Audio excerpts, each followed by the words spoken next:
안녕하십니까. 상고보리의 자동차 여행입니다. 오늘 소개해드릴 차는 2009년 9월에 출고된 렉서스 IS250 2.5 컨버터블입니다.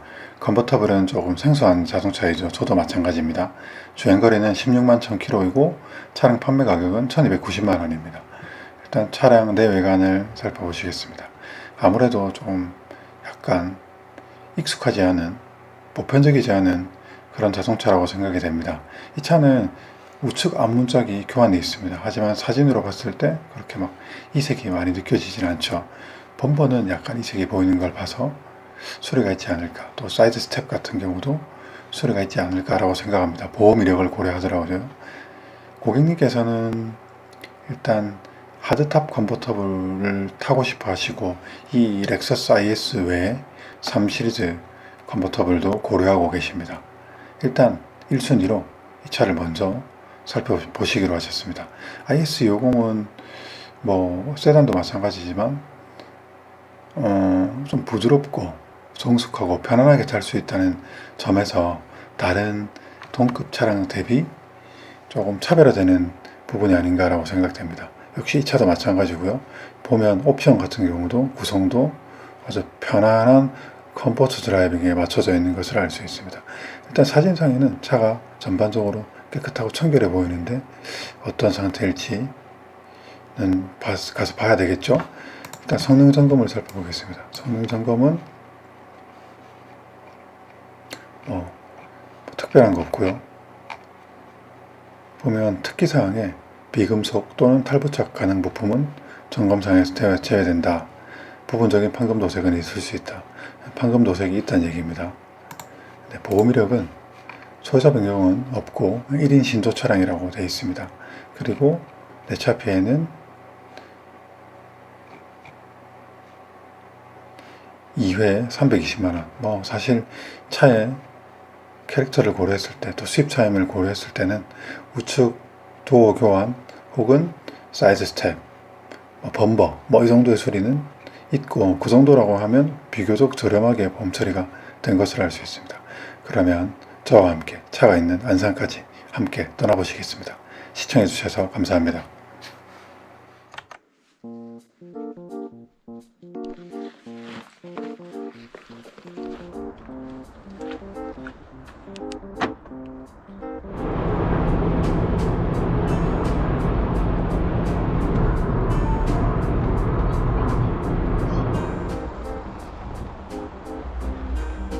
공항에 도착했습니다. 7시 반 비행기고 현재 시간은 7시입니다. 딱 맞게 왔네요.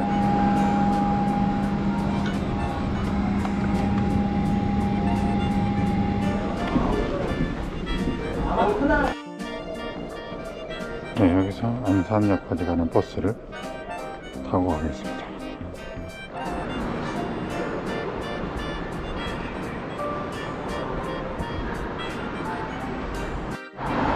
네, 11-4에서 탔습니다.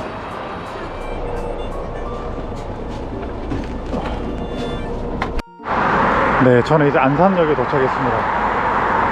저 차고지는 보시면 저기 건물이 있는데요. 저기입니다. 예전에 아슬란, 그러고 보니까 어디서 내가 많이 봤더라 싶은데 아슬란이군요. 아슬란을 고객님하고 함께 봤었던 그 동네입니다.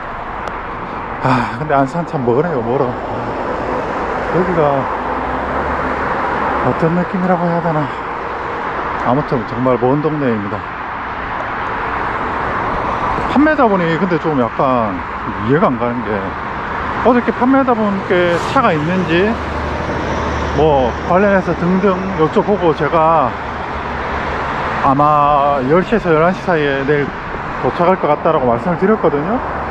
그런데 아까 전화하니까 어저께 저랑 통화하셨냐면서, 통화하지 않았냐면서 IS250 컴포터블 문의 드렸었는데, 그랬더니 그러냐면서 기억을 전혀 못 하시더라고요. 정말 이해가 안 가는 판매자분이시네요. 어쨌거나 판매자가 중요한 게 아니고 차가 중요한 거니까 열심히 확인하도록 하겠습니다. 저 단지는 신축 지 얼마 안 되는 그런 단지 같고, 여기서 약 1km 가량 걸어서 가야 되는 것 같습니다. 네, 저 건물이 맞군요. 야, 참 이곳은 참 신비로운 그런 동네입니다. 좀 극단적이에요. 보니까 동네가 뭐 어떤 곳은 저런 곳이 있고, 바로 옆에는 또 신축 아파트들이 있고. 여기 저기 안산역이 있는데, 안산역 그래도 근처라서 김포공항에서 버스 타고 7002번 버스 타고 1시간 좀 넘게 걸어오니까 있네요. 그리고 제가 늘 말씀드리지만, 중고차 매장이 있는 곳은 항상 변두리라고 보시면 됩니다.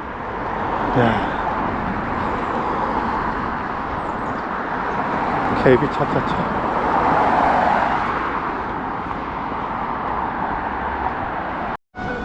네, 도착했습니다. 2층으로 오라고 하네요.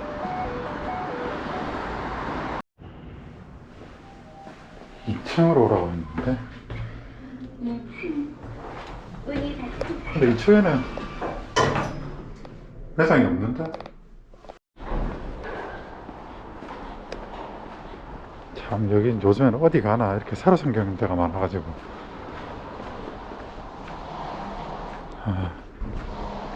깨끗하긴 하네요. 여기 공간도 넓고. 네, 중요한 것부터 살펴보겠습니다. 엔진룸이고요. 렉서스는 이놈의 커버, 정말 너무하네. 너무해. 쓸데없는 커버를 너무 많이 만들어 놨어요. 일단 앞에 키들, 이런 거는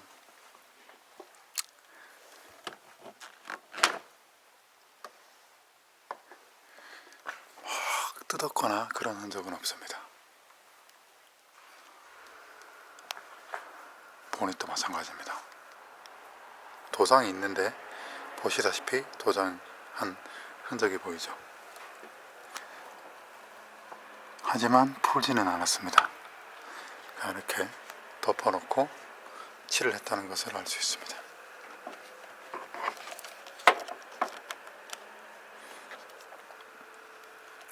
네, 엔진오일 슬러지 수준은 비교적 괜찮은 것 같습니다. 냉각수가 약간 넘쳤죠. 냉각수도 일단 특별한 특이점은 없습니다. 슬러지 캡에도 그렇고 냉각수 캡도 그렇고, 이 리저버통은 저기 보시면은 로우 레벨에 딱 걸려 있습니다. 그리고 제가 방금 냉각수가 넘쳐가지고 여기저기 튄 흔적이 있는데, 네, 나머지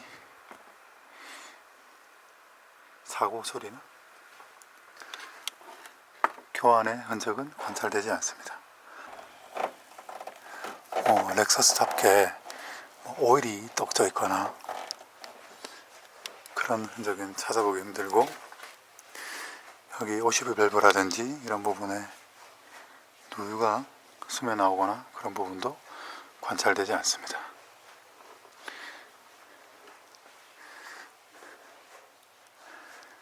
여기 헤드 상부 워터 자켓 육안으로 볼 때도 누수는 없고요.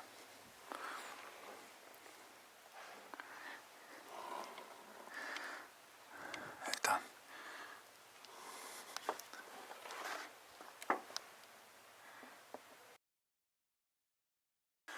프론트 케이스도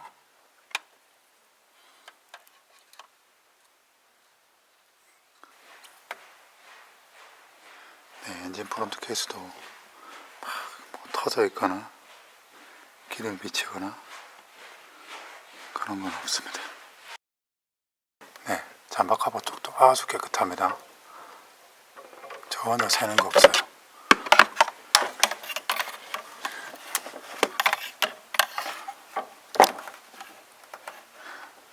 뒤쪽도 깨끗합니다. 뒤쪽 휠 잠박 커버도 깨끗하고, 아주 깨끗하죠. 바닥에 오일이 흘렀거나 그런 부분은 관찰되지 않습니다. 누수는 없는데 엔진 오일이 조금 부족한 것 같아요. 저기 밑에 지금 끄트머리에 걸려 있거든요.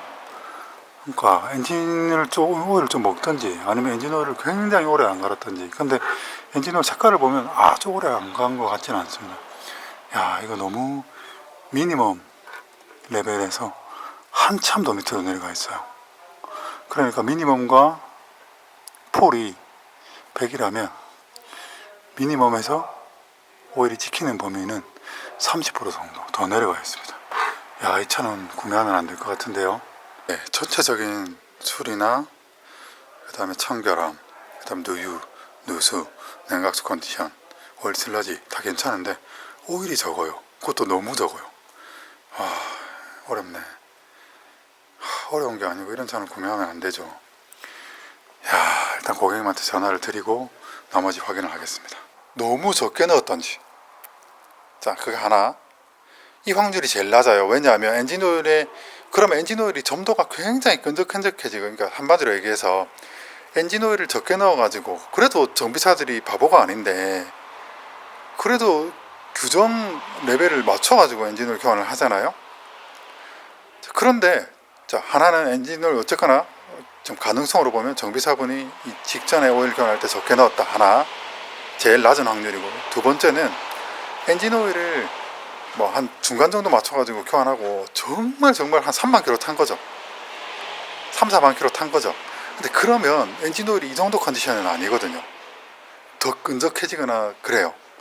근데 그렇지는 않아요. 엔진오일은 지금 오일은 교환한 지 얼마 안 되고 있거든요.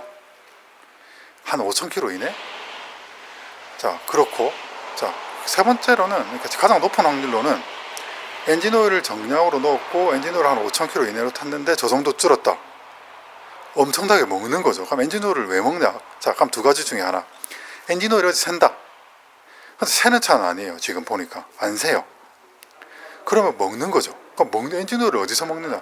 엔진오일이 타는 거죠. 연소되는 거거든요. 연소실로 넘어가는 게 실린더 벽에 붙어있는 엔진오일이 자꾸 연소실로 올라가는 거죠.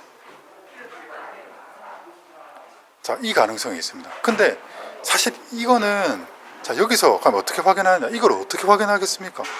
사실상 지금 단계에서는 확인이 안 된단 말이에요. 엔진을 까가지고 봐야 되는 방법이 있고, 아니면 전차주랑 통화해가지고 엔진오일 언제 갈았냐 물어봐야 되는데, 그건 사실상 힘들고, 이 판매자분들은 이걸 인지를 못하고 있을 거예요. 예를 들어서 이걸 인지를 했으면 엔진오일 채워놨겠죠. 그렇지 않습니까? 그냥 눈 가리고 아웅 하려면 채워놨겠죠. 그러니까 애초에 엔진오일도 찍어보지도 않았어요. 이런 판매자는. 차는 솔직히 뭐 외관에 수리가 많이 있는 것은 각오는 했지만, 어쨌거나 제차거나 수리가 돼가 차는 좀 깨끗하단 말이에요. 뭐 실내 수준도 막 그냥 고만고만하고, 뭐 그런데 네네, 그러니까 그거는 다 감안할 수 있어요. 또 고객님의 선택이고. 근데 이 부분은 확률의 문제입니다. 사실 다음 엔진오일 교환하고 엔진오일 주는가 보고 안 줄 수도 있거든요. 말씀드린 대로 가능성의 문제니까. 근데 만약에 엔진오일 쭉쭉 준다 그러면 엔진 보링 해야 됩니다. 이 정도 마모 수준이면 엔진 보링 해야 돼요. 그런 차면 모르겠어요. 근데 생판 모르는 처음 보는 차를 엔진오일 딥게이지가 쭉 완전히 제대로 찍히지도 않은 상태를 정비사분은 뭐라 하냐면, 그거 엔진 보링 해야 된다. 그리고 16만 킬로라는 주행거리를 보면 보통 우리 세타 엔진들이나 이런 거는 엔진 보링 해야 될 때 됐거든요. 이런 현상이 많으니까. 근데 이거는 사실 여기서 더 볼 필요가 없어요. 왜냐하면 제가 해야 될 역할 중에 제일 중요한 부분이 바로 이런 현상을 보이는 차를 사지 말게끔 하는 거거든요. 그러니까 우리가 확률로 보면 최악의 경우에 이게 다른 거야. 솔직히 외판에 판금을 했다 수리를 했다는 거는 뭐 엔진이나 다 컨디션 괜찮으니까 이거는 뭐 감안하고 타지 뭐 할 수 있는 부분인데, 이거는 너무 리스크가 큰 부분이죠. 왜냐면 이거 엔진 보링 하려면 한 400만 원 들 거거든요, 최소. 그러니까 사실 이게 일본 차들이 사실 이런 문제가 잘 없거든요. 근데 자, 엔진 오일이 좀 많이 어디서 줄줄 비쳐가지고, 그러면 엔진 오일이 너무 세서 그런가라고 생각할 수 있지만, 이거는 지금 뭐 완전 깨끗하거든요. 멀끔해요. 전혀 없습니다. 그리고 판매자분도 이걸 뭐 속인다는 이런 개념이 아예 모르는 것 같아요. 예를 들어 제가 만약에 중고차 쓰려면 엔진 오일 채워놨죠. 잘 못 봤어요, 저는. 엔진 오일이 지금 너무 부족해요. 그러니까 일단은 복귀하는 것으로 하고,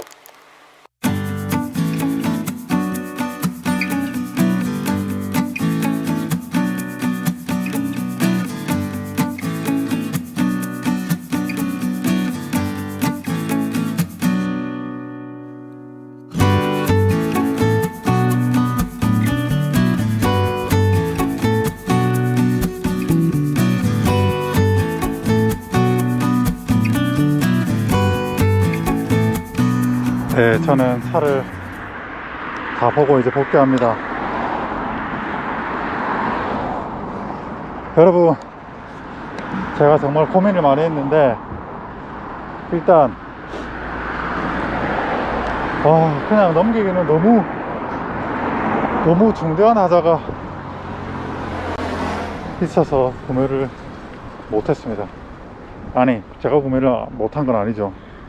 구매를 하시라고 말씀을 드리지 못했습니다. 왜냐하면 사실 중고차가 누가 어떻게 타온지 모르는 그런 불확실성이 기본적으로 있기 때문에, 저렇게 엔진 오일이 아예 제대로 잘 찍히지도 않는 저런 차를 추천드리기는 물론 괜찮을 가능성도 있지만 그렇지 않을 가능성도 많기 때문에 사실 너무 리스크가 큽니다, 저런 차를 구매하는 것은. 그래서 패스하자 말씀을 드렸습니다. 사실 나머지 부분들은 어느 정도 예상을 했고, 제 예상보다는 차 컨디션이 뭐 나쁘다고 생각되지 않았기 때문에 그냥 좋은 쪽으로 고객님한테 말씀을 드리려고 했는데, 항상 여러분도 보셨지만 참 변수는 늘 존재합니다. 그러면 저는 다시 김포공항으로 와서 집으로 가야 되겠죠. 그러면 안산에서 이만 인사드리고 다음 이야기로 찾아뵙도록 하겠습니다. 시청해 주셔서 감사합니다.